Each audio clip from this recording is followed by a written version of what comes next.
張柏芝6歲兒子照片首曝光，謝賢一眼認定這絕對是我謝家的種。謝霆鋒當場要求張柏芝帶 Marcus 認祖歸宗。近日，張柏芝6歲小兒子張禮成 Marcus 的照片首次在網絡上曝光，瞬間引發了軒然大波。照片中的 Marcus 五官精緻，鼻梁高挺，眼睛深邃，皮膚白皙光滑，一頭中褐色的捲髮更增添了幾分混血氣質，宛如一個精緻的洋娃娃，引得網友紛紛感嘆其顏值遠超同齡人。這一照片的曝光，不僅讓公眾對 Marcus 的外貌讚嘆不已，更在謝家引發了一場不小的風波。謝賢一眼認定這絕對是我謝家的種。謝霆鋒也當場要求張柏芝帶 Marcus 認祖歸宗。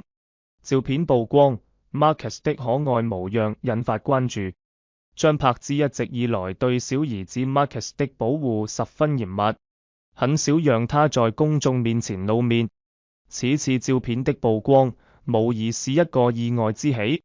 照片中的 Marcus 穿着藏藍色的小西裝，儘管年紀尚小，卻已展現出一種優雅的氣質。他那高挺的鼻梁和深邃的眉眼與母親張柏芝幾乎如出一轍，簡直是個迷你版的女神。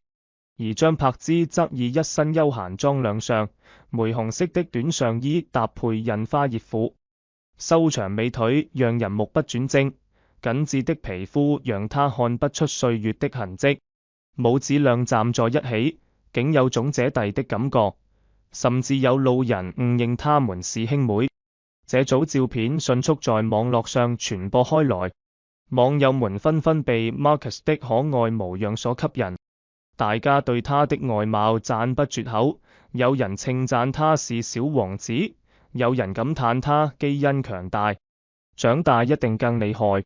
同時，也有網友開始猜測 Marcus 的生父身份。畢竟張柏芝三胎生父的話題一直以來都是娛樂圈的未解之謎。謝賢認定家族觀念下的情感傾向。謝賢作為謝家的長輩，一直以來都對張柏芝和他的孩子們關愛有加。在看到 Marcus 的照片後，謝賢一眼便認定這絕對是我謝家的種。這一言論並非空穴來風。謝賢一直以來都表現出對張柏芝三胎的接納和喜愛。他曾在公開場合表示，張柏芝的兒子就是他謝家的孫子，會像對待其他孫子一樣疼愛 Marcus。謝賢的這種態度，一方面源於他對家族血脈的重視。在中國傳統文化中，家族觀念深入人心，子孫後代被視為家族延續的重要象徵。謝賢作為謝家的長輩，自然希望家族能夠人丁興旺，血脈相傳。另一方面，謝賢對張柏芝一直讚不絕口，將她視為自己的女兒一般。即使張柏芝與謝霆鋒離婚後，謝賢依然與她保持着良好的關係，經常去看望孩子們。他認為張柏芝是一個堅強、善良、有責任感的好母親。獨自撫養3個孩子十分不易，因此他對張柏芝的孩子也充滿了疼愛和關懷，願意將他們納入謝家的大家庭中。此外，謝賢或許也有自己的私心，他擔心謝霆鋒老去後會孤獨無依，希望張柏芝和他的孩子們能夠在未來照顧謝霆鋒，將 Marcus 認定為謝家的種，也是他為了謝霆鋒的晚年生活考慮的一種方式。他希望通過這種方式，加強謝霆鋒與孩子們之間的聯繫，讓謝霆鋒在年老時能夠得到孩子們的關愛和照顧。謝霆鋒要求情感與責任的複雜交織。謝霆鋒在看到 Marcus 的照片後，當場要求張柏芝帶 Marcus 認祖歸宗。這一要求背後蘊含着複雜的情感和責任。從情感方面來看，謝霆鋒與張柏芝曾經有過一段婚姻，並育有2個兒子。儘管他們已經離婚，但謝霆鋒對孩子們的感情依然深厚。看到 Marcus 可愛的模樣，他或許心中湧起了一股作為父親的責任感和親情。他希望能夠參與到 Marcus 的成長過程中，給予他父愛和關懷。然而，謝霆鋒的要求也面臨着諸多挑戰。首先， Marcus 的生父身份至今不明。雖然謝賢認定 Marcus 是謝家的種，但並沒有確鑿的證據證明謝霆鋒就是 Marcus 的生父。多年來，關於 Marcus 生父的傳聞層出不窮，有英語老師、大陸富商孫東海、新加坡富商 Lena 等各種猜測。其中，新加坡富商 Lena 的嫌疑較大。Marcus 的英文名竟與 Lena 已故父親的名字一模一樣，且 Lena 名下的公司與港媒所提及的醫院合作方有所關聯。在這種情況下，謝霆鋒要求 Marcus 認祖歸宗，可能會引發外界的質疑和爭議。其次，謝霆鋒與王菲的戀情也是影響他這一要求的重要因素。謝霆鋒與王菲的風飛戀一直以來都是娛樂圈的焦點話題，他們的感情經歷了分分合合，但始終保持着一種微妙的關係。如果謝霆鋒要求 Marcus 認祖歸宗，可能會對他的感情生活產生影響。王菲是否能夠接受謝霆鋒與張柏芝的孩子存在謝家，這是一個未知數。此外，謝霆鋒的這一要求也可能會引發公眾的關注和議論，給他和王菲的感情帶來一定的壓力。張柏芝態度無礙於山下的從容與堅定。面對謝賢的認定和謝霆鋒的要求，張柏芝表現出了從容和堅定的態度。他一直以來都獨自撫養3個孩子，展現出了母愛的偉大與堅韌。在單親媽媽的世界裡，他用自己的方式守護着孩子們的成長，給予他們無盡的愛和關懷。張柏芝對 Marcus 的生父身份始終守口如瓶，他認為這是自己的隱私，不願意對外公開。他更關注的是孩子們的健康成長和幸福生活，而不是外界的猜測和議論。在他看來，愛從來不需要血緣來證明。他用自己的實際行動詮釋了母愛的真諦。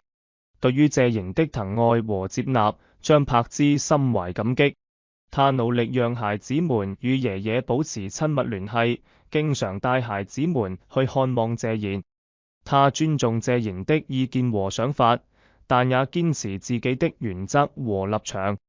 對於謝霆鋒要求 Marcus 認祖歸宗的要求，張柏芝可能會綜合考慮各種因素，做出最適合孩子們的決定。他希望孩子們能夠在一個健康、快樂的環境中成長，不受外界的干擾和影響。事件影響娛樂圈與公眾的關注與思考。這一事件不僅在謝家內部引發了風波，也在娛樂圈和公眾中引起了廣泛的關注和思考。在娛樂圈方面，這一事件再次引發了人們對明星隱私和家庭關係的關注。明星作為公眾人物，他們的生活往往受到媒體和公眾的關注和議論。然而，明星也有自己的隱私和家庭生活，他們希望能夠得到尊重和保護。這一事件提醒我們，在關注明星的同時，也應該尊重他們的隱私和家庭關係，不要過度干涉和猜測。在公眾方面，這一事件引發了人們對家庭觀念和親子關係的思考。在中國傳統文化中，家庭觀念非常重要，親子關係被視為家庭的核心。然而，隨着社會的發展和變化，家庭觀念和親子關係也在發生着改變。這一事件讓我們看到，家庭不僅僅是由血緣關係組成的，愛和責任才是家庭的核心。無論是謝賢對 Marcus 的接納和疼愛，還是張柏芝對孩子們的無私付出，都體現了愛和責任在家庭中的重要性。未來走向、和解、成長與新的開始。儘管這一事件引發了諸多爭議和猜測，但我們都希望這家能夠以愛和責任為指引，妥善處理這段剪不斷、理還亂的家庭關係，為孩子們營造一個健康、快樂的成長環境。對於謝賢來說，他可以繼續發揮長輩的作用，關心和疼愛孩子們，促進這家內部的和諧與團結。